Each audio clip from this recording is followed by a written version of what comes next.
दोस्तों, एक महिला रात को सोती तो है, लेकिन सुबह जब उसकी आंखें खुलती हैं तो एकदम से वह चौंक जाती है। उसे कुछ अजीब सा लगता है।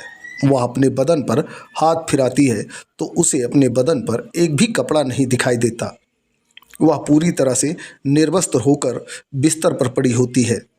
उसकी नज़र सामने लगी चल रही टीवी पर जब पड़ती है तो उसके होश और भी उड़ जाते हैं, क्योंकि टीवी पर जो वीडियो चल रहा था वह वीडियो किसी और का नहीं बल्कि उसी का वीडियो था, जिसमें वह पूरी तरह से नग्न अवस्था में थी और कोई आदमी उसके साथ संबंध बना रहा था। तभी दरवाज़ा खोलकर एक आदमी अंदर आता है और जब वह महिला दरोगा उसको देखती है तो वह सन्न रह जाती है। दोस्तों, आखिर कौन था वह आदमी और उस रात क्या हुआ था महिला दरोगा के साथ? वाकई यह पूरी घटना बहुत ही दर्दनाक है। जब आप पूरी घटना के बारे में सुनेंगे तो आपकी रूह कांप जाएगी। नमस्कार दोस्तों, एक बार फिर से आप सभी का हमारे चैनल रिस्की क्राइम न्यूज़ पर स्वागत है। चलिए वीडियो के माध्यम से सुनते हैं पूरी घटना। इससे पहले आप सभी से एक छोटा सा रिक्वेस्ट है, अगर आप हमारे चैनल पर नए हैं तो हमारे वीडियो को लाइक करें और चैनल को सब्सक्राइब कर लें। आपका एक लाइक और एक प्यारा सा कमेंट हमारे लिए बहुत महत्व रखता है, क्योंकि आपके इसी सहयोग से हमें हिम्मत मिलती है और हम आपके लिए रोज़ एक नई क्राइम स्टोरी लेकर आते हैं। दोस्तों, उत्तर प्रदेश का एक शहर है लखनऊ, और इसी लखनऊ शहर में पुलिस मुख्यालय में तैनात एक महिला दरोगा है जिसका नाम सुनीता उपाध्याय है, जो पिछले 2 सालों से यही नौकरी कर रही है। इसका एक छोटा सा परिवार है। परिवार में एक पति और एक 7 साल का बेटा है। पति सरकारी नौकरी ग्राम सेवक पद पर तैनात है और उसकी नौकरी लखनऊ से 100 किलोमीटर दूर था, इसलिए बेटे के साथ वह वहीं रहता था और सुनीता लखनऊ पुलिस मुख्यालय पर ही रहती थी, जहां उसे एक क्वार्टर अलॉट किया गया था। दोस्तों, यह बात 20 जनवरी 2016 की है, जब पुलिस को वायरलेस पर हुड़दंग की खबर मिलती है। सूचना मिलते ही पुलिस टीम घटनास्थल पर रवाना होती है। इस टीम में सुनीता उपाध्याय भी शामिल होती है। वहां पुलिस के साथ ऐसी स्थिति बन जाती है कि पुलिस को लाठीचार्ज करना पड़ता है। लाठीचार्ज के दौरान कई लोग घायल हो जाते हैं और 2 लोगों का इलाज के दौरान मौत हो जाता है। मामला मीडिया में आते ही हाईलाइट हो जाता है और जो पुलिस वाले होते हैं उन्हें लाइन हाजिर कर दिया जाता है। इसमें सुनीता उपाध्याय भी शामिल थी। लाइन हाजिर होने के बाद सभी पर जांच बैठाई जाती है। सुनीता इससे बहुत डर जाती है और नौकरी खोने का डर उसे सताने लगता है। वह इसी मदद मांगने के लिए अपने थाना इंचार्ज कुलदीप यादव के पास जाती है। कुलदीप यादव उसे मदद का आश्वासन देता है। वह उसे भरोसा दिलाता है कि वह उसकी नौकरी सुरक्षित रखेगा। 3 फरवरी 2016 के शाम को कुलदीप सुमन को फ़ोन करता है और केस के सिलसिले में ज़रूरी बातें करने के लिए उसे अपने क्वार्टर पर बुलाता है। सुनीता परेशान तो थी ही, इसलिए वह राजी हो जाती है। आधे घंटे के अंदर वह कुलदीप के क्वार्टर पर पहुंच जाती है। जैसे ही वह क्वार्टर के बाहर पहुंचती है और दरवाजे को खटखटाती है तो अंदर से कुलदीप कहता है कि दरवाज़ा खुला है, अंदर आ जाओ। जैसे ही सुनीता अंदर जाती है तो वह देखती है कि कुलदीप कुर्सी पर बैठा है और टेबल पर शराब की बोतल और 2 गिलास रखा है और वह पैग बनाकर पी रहा है। यह देखकर सुनीता संकोच में पड़ जाती है, लेकिन कुलदीप कहता है कि कोई फॉर्मेलिटी की ज़रूरत नहीं है, फ्रैंक होकर बैठ जाओ। सुनीता सोफे पर बैठती है और पूछती है, कहो कैसे बुलाया? इस पर कुलदीप बोलता है, हमने तुम्हारे लिए ऊपर से बात कर ली है, तुम्हारी नौकरी सुरक्षित रहेगी। इस पर सुनीता उसको धन्यवाद कहती है और कुलदीप सुनीता के लिए भी पैग बनाना शुरू कर देता है और एक पैग बनाकर उसके तरफ बढ़ाता है। सुनीता संकोच करती है, लेकिन कुलदीप उसे पीने के लिए प्रेशर डालता है और कहता है कि पुलिस महकमे में 80% लोग शराब पीते हैं। अंत में सुनीता मजबूर हो जाती है और शराब पीने के लिए तैयार हो जाती है। पैग लेते हुए दोनों के बीच बातचीत शुरू होती है और कुलदीप सुनीता से पूछता है कि तुम्हारे परिवार में कौन कौन है और वह क्या करते हैं। सुनीता बताती है कि उसका परिवार लखनऊ से 100 किलोमीटर दूर रहता है। कुलदीप भी बताता है कि उसका परिवार कानपुर में रहता है और वह यहाँ अकेला रहता है। इस प्रकार बातचीत का दौर काफ़ी देर तक चलता है। इस बीच सुनीता 3 पैग पी चुकी होती है और पूरी तरह से नशे में आ चुकी होती है। मौके का फ़ायदा उठाकर कुलदीप उसके पास जाकर बैठ जाता है और उसके शरीर को इधर उधर छूने लगता है, लेकिन सुनीता ना चाहते हुए भी इसका विरोध नहीं कर पा रही थी, क्योंकि वह मजबूरी में फंसी हुई थी और शराब का नशा भी चढ़ा हुआ था। पति भी उससे दूर रह रहा था, इसलिए उसके कदम भी हल्के हल्के भागने लगे थे। फिर भी वह कुलदीप को रोकने की कोशिश करती है, लेकिन कुलदीप उस पर प्रेशर डालता रहता है। कुलदीप उसे समझाता है कि उनके अलावा यहाँ कोई और नहीं है और यह बात किसी को पता नहीं चलेगी। धीरे धीरे सुनीता भी उनकी बातों में आ जाती है और फिर कुलदीप सुनीता को उठाकर अपने बेडरूम में ले जाता है। वहाँ उसे निर्वस्त्र कर खुद निर्वस्त्र हो जाता है और उसके साथ शारीरिक संबंध बनाता है। सुनीता इस समय पूरी तरह नशे में थी और बेहोशी में पूरी तरीके से कुलदीप का साथ दे रही थी। पूरी रात यह सिलसिला चलता रहा और बाद में कब यह दोनों सो गए किसी को पता नहीं चला।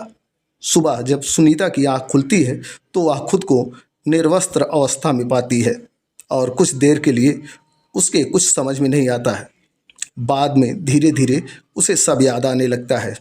उसे खुद पर पछतावा होता है और वह सोचती है उसे ऐसा नहीं करना चाहिए था, लेकिन उसे असली झटका तब लगता है जब दीवार पर चल रही टीवी को देखती है और टीवी में उसी का वीडियो चल रहा था, जिसमें वह नग्न अवस्था में लेटी थी और कुलदीप उसके साथ संबंध बना रहा था। उसने सब कुछ रिकॉर्ड कर लिया था। तभी दरवाज़ा खुलता है और कुलदीप अंदर आता है। सुनीता उसे आश्चर्यचकित नज़रों से देखती है और वह मुस्कुराता है। सुनीता पूछती है, यह सब क्या है सर? एक तो आपने मेरे साथ इतना गलत किया जब मैं होश में नहीं थी, तो आपने मेरा फ़ायदा उठाया, ऊपर से आपने मेरा वीडियो भी बना लिया और उसे टीवी पर चला रहे हैं। कुलदीप कहता है, जस्ट कूल यार, टेंशन क्यों लेती हो? यह मैंने इसलिए बनाया है कि जब मन करे तब देख सकूं और एंजॉय कर सकूं। सुनीता को बहुत गुस्सा आ रहा था, लेकिन वह कुछ कर नहीं सकती थी, क्योंकि कुलदीप उसका बॉस था और उसकी नौकरी खतरे में थी। साथ ही यह वीडियो उसके मोबाइल में भी था और वह वहाँ से निकल जाती है। इसके बाद कुलदीप लगातार सुनीता का शोषण करने लगता है। बार बार सुनीता को अपने क्वार्टर पर बुलाता और सुनीता को मजबूर होकर आना पड़ता। अब महीने में 20 दिन सुनीता अपनी रातें कुलदीप के क्वार्टर पर बिताने लगी। कुलदीप सुनीता का शोषण करने में कोई कसर नहीं छोड़ रहा था। एक रात तब जब सुनीता कुलदीप की बाहों में होती है तो कुलदीप सुनीता से कहता है कि सुनीता, मैं तुम्हारे लिए ऊपर के अधिकारियों से बात कर ली है। वह तुम्हारे फाइल क्लियर करने के लिए तैयार है, लेकिन उन्होंने एक शर्त रखी है। अगर वह शर्त तुम पूरा कर देती हो तो तुम्हारी नौकरी का खतरा टल जाएगा। सुनीता पूछती है, सर कितने पैसे देने होंगे? तब कुलदीप हंसता है और कहता है कि तुम्हें पैसे देने की ज़रूरत नहीं है। तुम्हारे पास ऐसा खजाना है कि लोग तुम्हें खुद पैसे देंगे। तुम्हें उन सब के साथ वैसा ही करना है जैसा हम लोग अभी कर रहे हैं। तुम उनको एक बार खुश कर दो, तुम्हारा काम हो जाएगा।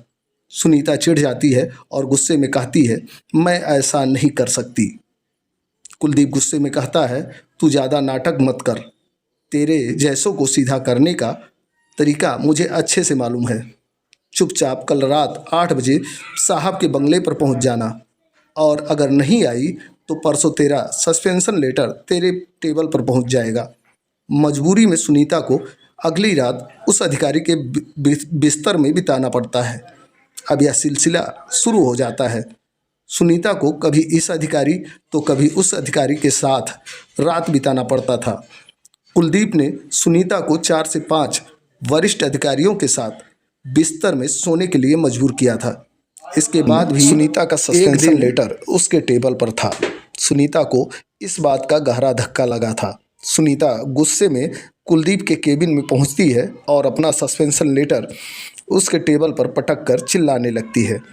उसके चिल्लाने की आवाज़ सुनकर थाने के लोग चौंक जाते हैं और कान लगाकर सुनने की कोशिश करते हैं। सुनीता ज़ोर ज़ोर से चिल्लाकर कुलदीप से कहती है कि तुमने मेरे साथ गलत किया है और मेरा शोषण भी किया है। मैं अब सस्पेंड हो गई हूँ। मैं डीजीपी साहब के पास जाकर तुम्हारी और उन अधिकारियों की शिकायत करूँगी। कुलदीप भी गुस्से में कहता है, जा तुझे जो करना है कर ले। तेरे पास क्या सबूत है? उल्टा मेरे पास तेरे खिलाफ सबूत हैं। सुनीता गुस्से में वहाँ से पैर पटकते हुए निकल जाती है। थाने में अब सबको पता चल चुका था कि सुनीता और कुलदीप के बीच कुछ गलत चल रहा है। सस्पेंशन के बाद सुनीता अपने पति के गांव चली जाती है। 2 दिन बाद कुलदीप भी छुट्टी लेकर अपने गांव चला जाता है। सुनीता को गायब हुए 5 दिन हुए थे कि थाने में आकर एक व्यक्ति सुनीता के बारे में पूछताछ करता है। वह एक सिपाही से पूछता है कि सुनीता जी कहाँ हैं। सिपाही आश्चर्य से पूछता है कि आप कौन हैं। वह व्यक्ति कहता है कि मैं उसका पति अजय उपाध्याय हूँ। सुनीता से मेरी 4 दिन से बात नहीं हो रही है। सिपाही चौंक जाता है और बताता है कि सुनीता मैडम सस्पेंड हो गई हैं और 4 दिन पहले यहाँ से यह बता कर गई थी कि वह अपने पति के पास गांव जा रही है। अजय कहता है कि वह मेरे पास भी नहीं आई है और उसका फ़ोन भी बंद आ रहा है। मामला चिंताजनक था। अजय थाने के इंचार्ज सुरेंद्र कुलकर्णी से मिलता है और सारी बात बताता है। सुरेंद्र कुलकर्णी उससे एफआईआर दर्ज कराने की सलाह देते हैं।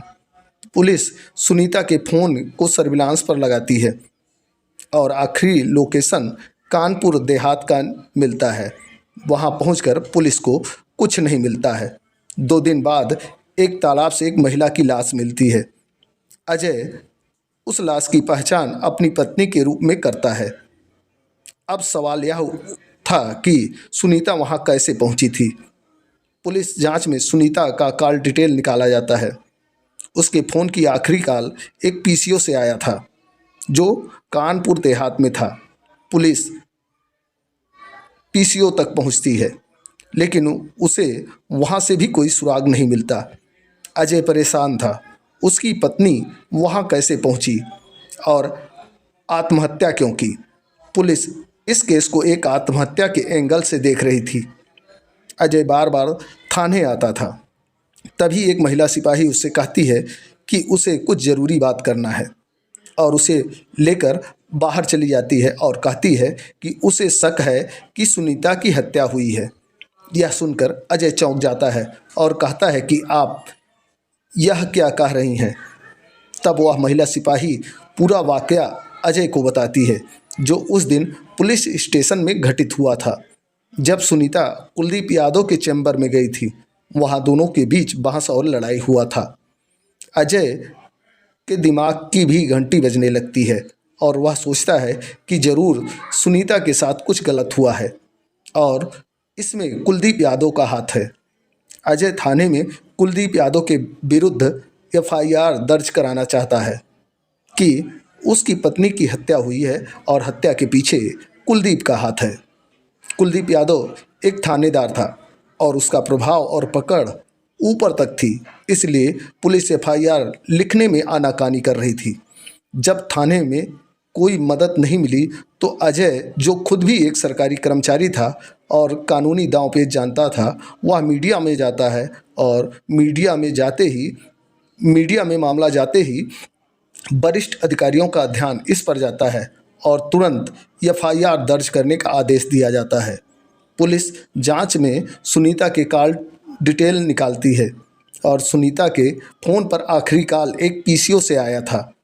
उस वक्त की सीसीटीवी फुटेज की जांच होती है और सीसीटीवी फुटेज में कुलदीप यादव साफ नज़र आता है, जो वहां फ़ोन कर रहा था। टाइमिंग भी मिल रही थी और यह वही समय था जब सुनीता के फ़ोन पर आखिरी कॉल आया था। पुलिस की शक की सुई पूरी तरह से कुलदीप यादव पर घूम जाती है। कुलदीप यादव छुट्टी पर अपने गांव में था। पुलिस का एक दल उसे गिरफ्तार करने के लिए रवाना होता है और उसे गिरफ्तार कर थाने लाया जाता है। पूछताछ के दौरान कुलदीप यादव पहले तो पुलिस को घुमाने की कोशिश करता है, लेकिन अंत में टूट जाता है और सच्चाई बताता है। कुलदीप यादव बताता है कि सुनीता ने उसे फ़ोन कर बताया था कि वह प्रेग्नेंट है और उसके बच्चे की मां बनने वाली है। सुनीता ने कहा था कि अगर उसे नौकरी वापस नहीं मिली तो वह कुलदीप और अन्य 4 अधिकारियों को फंसा देगी। यह सुनकर कुलदीप सख्ते में आ गया और सुनीता से प्यार से बात करने लगा। कुलदीप ने सुनीता को विश्वास दिलाया कि वह सब कुछ ठीक कर देगा और उसे कानपुर देहात के एक इलाके में बुलाया। उसने सुनीता को पीसीओ से फ़ोन किया ताकि उसका खुद का नंबर ना दिखे।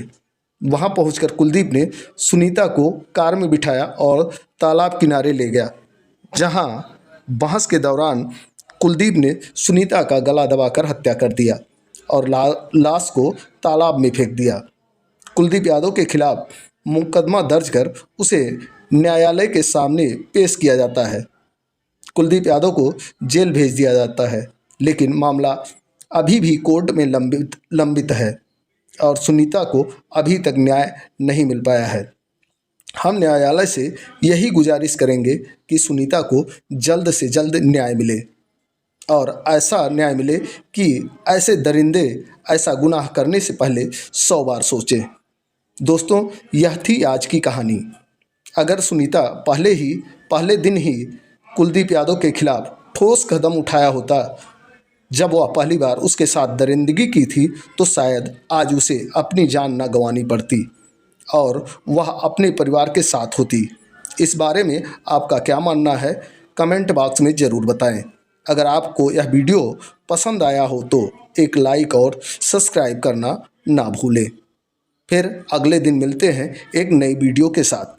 तब तक के लिए जय हिंद, जय भारत। स्वस्थ रहें, मस्त रहें और अपने परिवार का ख्याल रखें।